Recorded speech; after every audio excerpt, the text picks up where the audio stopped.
Welcome to the Ask Faleskini podcast with the guest. I'm proud to present Charles Gaudet. Charles, welcome to the show. What is your story? Oh, well, thank you. It's a pleasure to be here. I've been an entrepreneur since age of 4. I never had a traditional quote unquote real job. After graduating college, I started a business nominated by Ernst& Young as being one of the nation's best seed stage companies. Um, I created my first multi-million dollar business at the age of 24. After that, I continued to build and grow companies until 2010, and that's when somebody offered to pay me to help them grow their business. And I started Predictable Profits.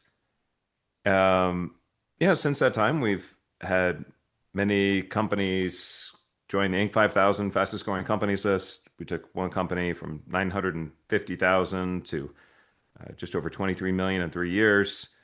Um, we helped another one go from 250,000 in 1 year to 250,000 every 3 weeks, and multiple different stories. And all of that really comes down to what we've created, which is the Predictable Profits operating system, a system for helping companies in the 6, 7, 8 figure range to create predictable profits month after month.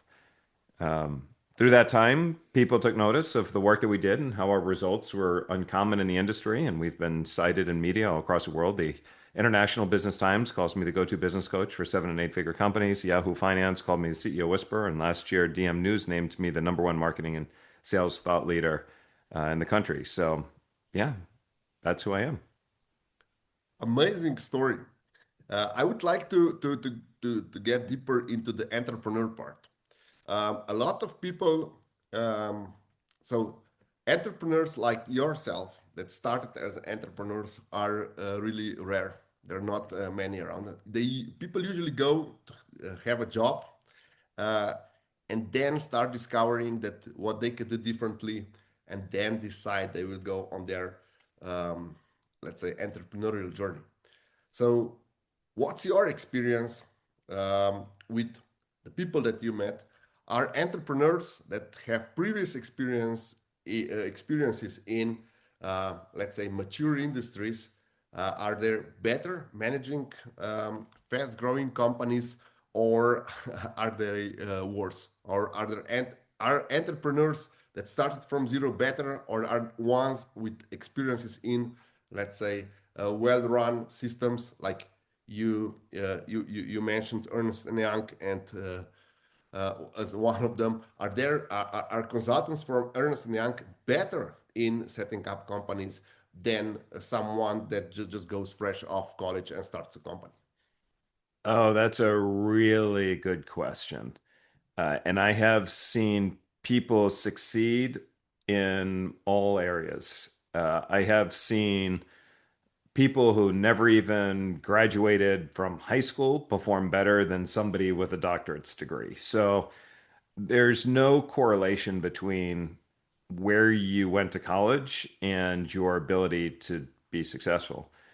Um, in fact, more often than not, what I found is that uh, people who have had some type of challenge throughout their life, many have, whether it's ADD or ADHD or dyslexia or some type of classically defined term as a learning disability, they tend to perform better than others because their whole life they've been forced to see the world a little differently than everyone else and work a little differently.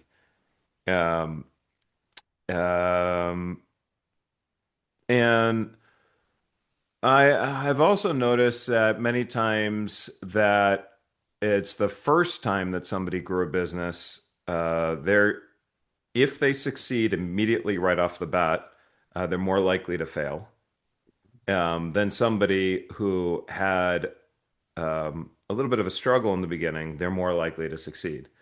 The people who succeed too quickly, they have what's known as a false positive. In other words, they thought that what they did was right, and so they keep doing what they did, but in reality, all they did was catch a lucky break. Mhm. Versus the people who struggled in the beginning, they were forced to think more strategically and do well.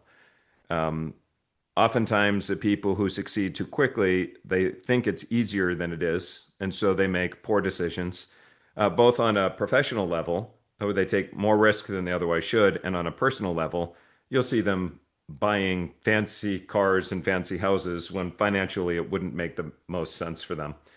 Um, they tend to find themselves in trouble down the road. Um, they tend to the people who struggle more. They tend to have unrealistic expectations and unrealistic vision of the world. They make certain things that are hard easy in their mind, and certain things easy that are, or the vice versa. The easy things they assume are hard, but it's actually easy. And so there's, but over times it's like children learn to walk after, by falling.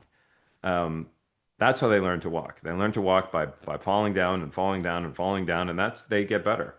And the same thing is in business. You learn to succeed by having a few different stumbling blocks. Now, what often helps children walk, and just the same thing that helps entrepreneurs succeed, is do you have a mentor? As a child, you have a parent that you hold their hand, and you hold their hand as you learn to walk, and it helps them walk, quicker and faster in the whole deal.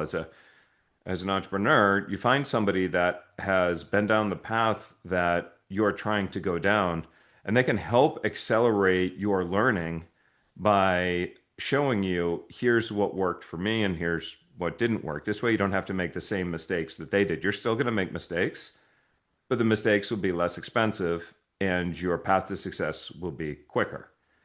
Um, yeah, Yeah, I have a question here. We see so many coaches and business gurus and 10x and stuff like that on a the lot. internet.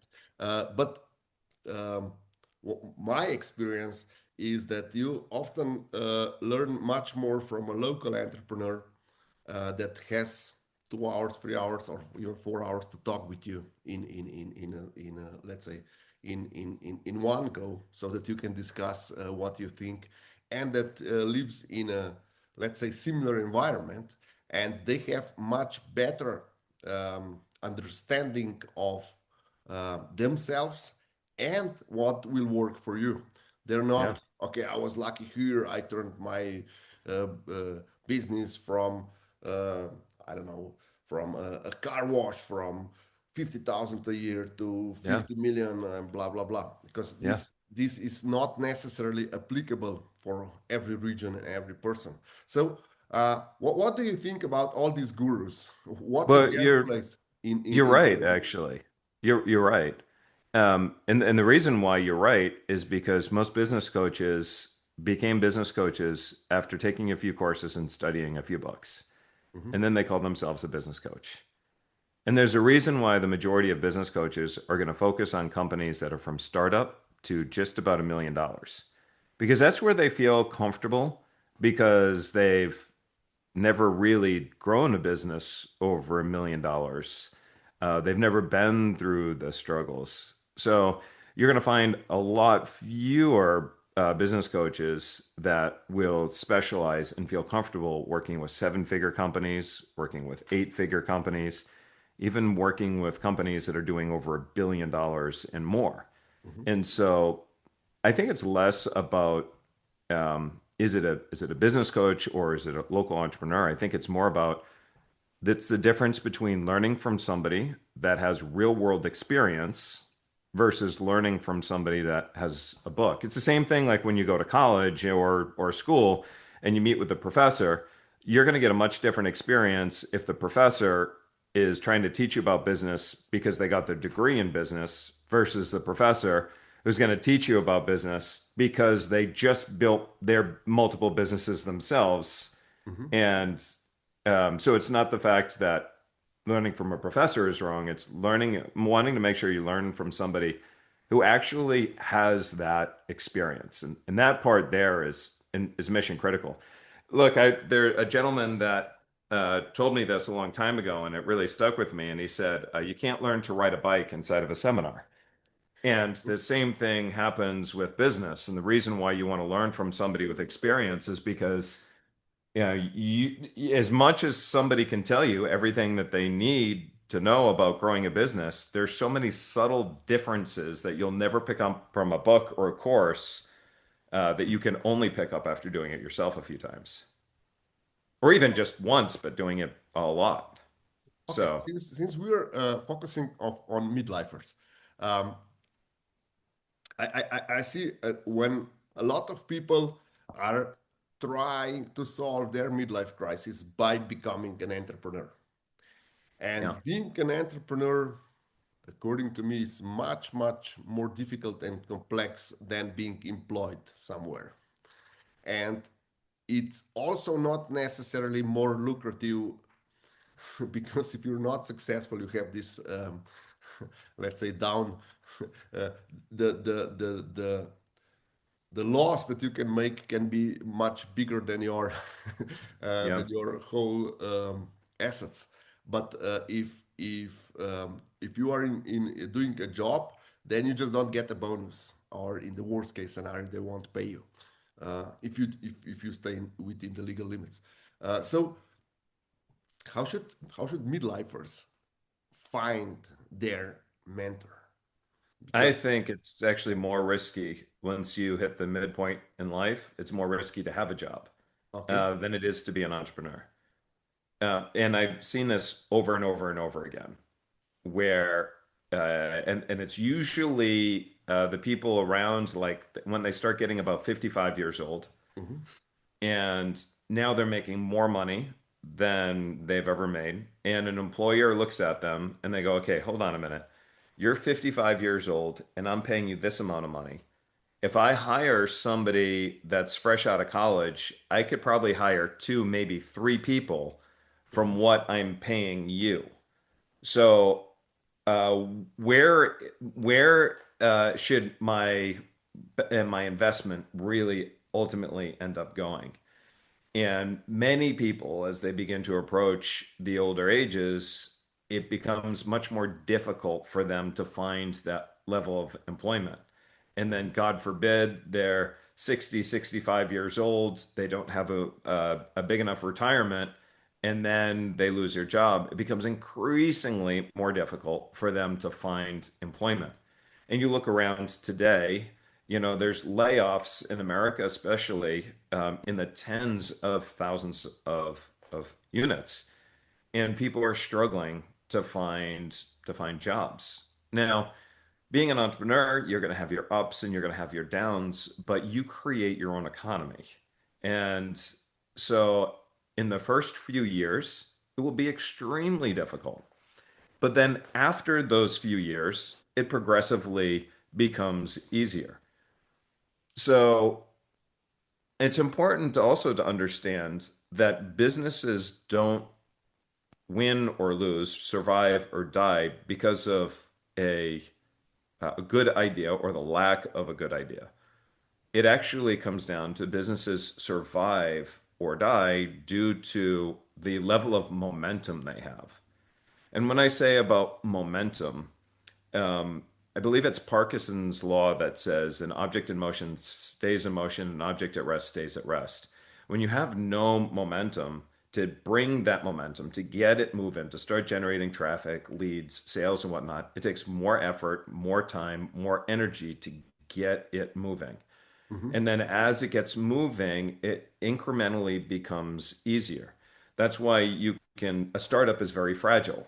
One bad review could end the startup and it could be done. Versus you have a big company like Apple, for example, that's got a ton of momentum. There could be a ton of bad press. They could have a bad product release, but it doesn't matter. There's so much momentum. It'll continue to go, it'll continue to thrive, and it'll continue to do well. It'd be very difficult to take that company down. So you want to look for the areas of momentum. You want to look to generate that momentum. Partnerships are a great way to create momentum real quick and and get some wins under your belt. And so that's what I would do there. I want to mention one thing, Peter, and I heard this just the other day, and it became my new goal in life. A friend of mine, his name is Mike Canings.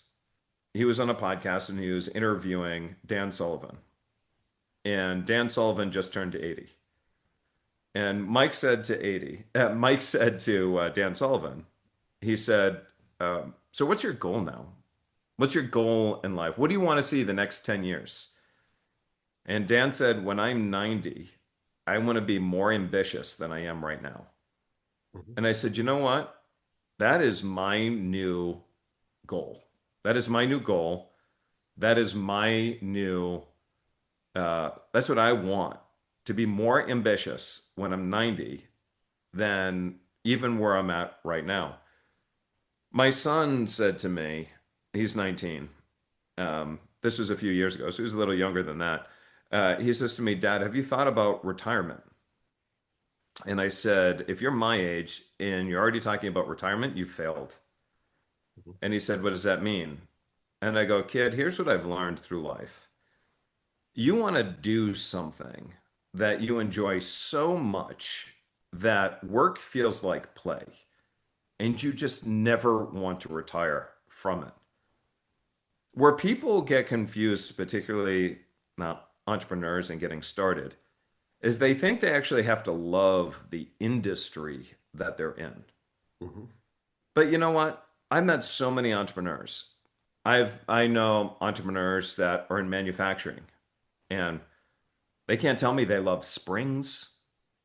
I know uh entrepreneurs that, sell, widgets or this or that, and they can't tell me that they actually love that item. But you know what they love? They love building something. Mhm. They love building something. They love working with a great team. They love making a difference and impact in somebody's life or in a business's life. They fall in love with the transformation that they're creating, both within the culture in their organization and with the people that they're doing business with. They fall in love with the process of building, of creating, and that's what creates that level of ambition. So what I would encourage people to do is really think about, like, what is it that gives you energy? If I followed you into a bookstore and you didn't know I was there and I followed you into a bookstore, where are you going to go? Where are you naturally going to go? Where are you naturally going to go? What are the magazines that you're going to pick up? Where are the books that you're going to read? Because this is your natural flow. Like for me, I naturally go right into the business section. I naturally go look to see what's in marketing and business growth, and I naturally tend to go there.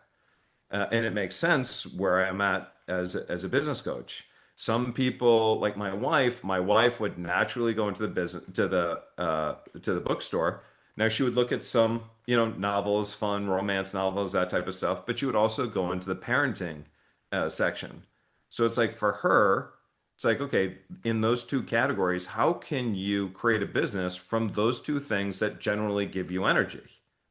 And if you focus your efforts and your time on the things that give you energy, then what you're going to find is that work becomes more like play because those are things that you'd be doing even if you weren't getting paid for it. So why not figure out a way to get paid for the things that you just enjoy doing anyway? And so that's just an easy way to continue that level of ambition and that energy. Burnout is a byproduct of energy leaving you, not energy coming to you. So if you do more things that you love, you get more energy. I agree.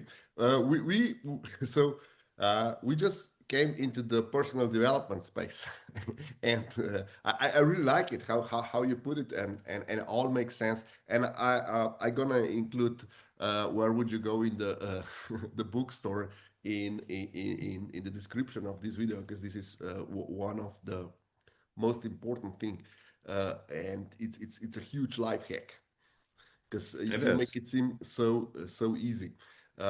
So how important is personal development for entrepreneurs? Should they do it before they become entrepreneurs? Should they do it on his job? How important is that? Just last week, I was with a gentleman named Joey Klein. Joey is very, very accomplished, very successful. He doesn't call himself a therapist, but there's no other way to really define him. Hmm. He works with celebrities, he works with professional athletes, he works with very successful nine-figure type CEOs and so forth. And so he says oftentimes people will come to him and they'll say, I need help making the next nine figures because they know they could and they should be more successful than that right now. Hmm. And and I said to him, well, how can you help me? And he said, the easiest way for me to help you is in the moment.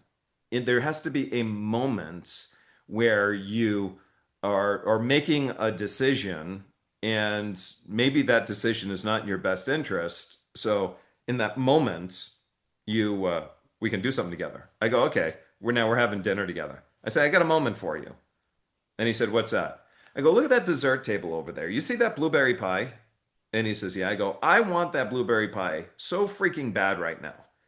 And here's what's going to happen. I'm going to get up off this table. I'm going to go grab that blueberry pie. I'm going to eat the blueberry pie, even though, I want to lose more weight and get to six pack abs and so forth. I'm going to then go back to my room. I'm going to be disappointed that I ate the blueberry pie and made an exception against my rules. And then tomorrow morning, I'm going to be even more disappointed because I'm further back than I was before the blueberry pie. And he goes, awesome, let's do this. And he started working with me on that moment. And what I learned throughout that moment is how you do anything is ultimately how you do everything. It's the same thing when I show up behind my computer. And this happened on the next day after the blueberry pie incident. I sat down at my computer and I had to do a difficult task, one that I really did not want to do. So I started by default, which is what my default was, to do the easier one. Hmm. And then immediately I remembered my conversation with Joey and I wrote next to the computer blueberry pie as a reminder of what I have to make a choice. And if I focus on the easy thing, I'm going to be that much further behind from my goal and I'll be disappointed at the end. And so that was a nice reminder and a nice anchor for me to do the hard things first. And so that's an example of personal development that helps to shape your discipline and your outlook on life. And so just because we're in the business world, it doesn't mean that you don't have to work on yourself personally. Uh, you're, there's no, like, you are who you are, regardless of whatever that environment is. And so I've been a huge fan. I've invested, I mean, at this point, well over $1 million in personal development. I mean, between my wife and I, we invested $250,000 traveling the world with Tony Robbins for a year and a half, and many, many thousands of dollars learning from people all around the world. I wouldn't be where I am today if it wasn't for personal development. Amazing. Before we conclude, I would like to ask you one more thing. What is the number one advice midlifers should use or try to make to integrate it in their life when they want to start their entrepreneurial journey? Richard Branson said it best. Richard Branson said that if you go into business to make money, then you're never really going to be able to do it. Hmm. And it took me a while to understand it. And then I realized that what he was really trying to say is you get paid in direct proportion to the value that you provide others. So when you go to build this business, first, you want to find something that generally gives you energy, that makes you excited to get up in the morning, to focus.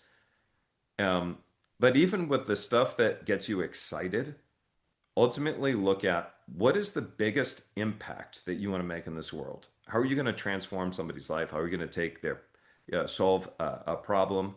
How are you going to make their life richer, wealthier, happier, more attractive, more love, more healthier, whatever that is? Because if you're solely focused on improving the life of others, people will conspire against with you to uh, to give you money, to give you referrals, to loyalty, and so forth. And so um, that was a painful lesson for me in the beginning. I went into business because I wanted to make more money, and I Hmm. realized my customers and clients didn't care that I wanted to make more money. They cared about what am I going to do for them. And then as I started focusing more on just being obsessive about helping my clients make more money, then I made more money as a result. So that would be my biggest point of advice. Thank you, Charles. One more thing before we conclude, where can our listeners and viewers find you? Awesome. Well, predictableprofits.com. There's a bunch of resources and stuff there. Again, that is predictableprofits.com. They can also find me on X at Charles Gaudet or on LinkedIn at Charles Gaudet. Same thing over on Instagram. I can find that as well at Charles Gaudet. Um, and reach out. If you do connect with me on a place like LinkedIn, just let me know you've been on this podcast and I'll make sure to accept you. Thank you very much. Thank you for all this amazing info that you have shared tonight. Oh, thank you.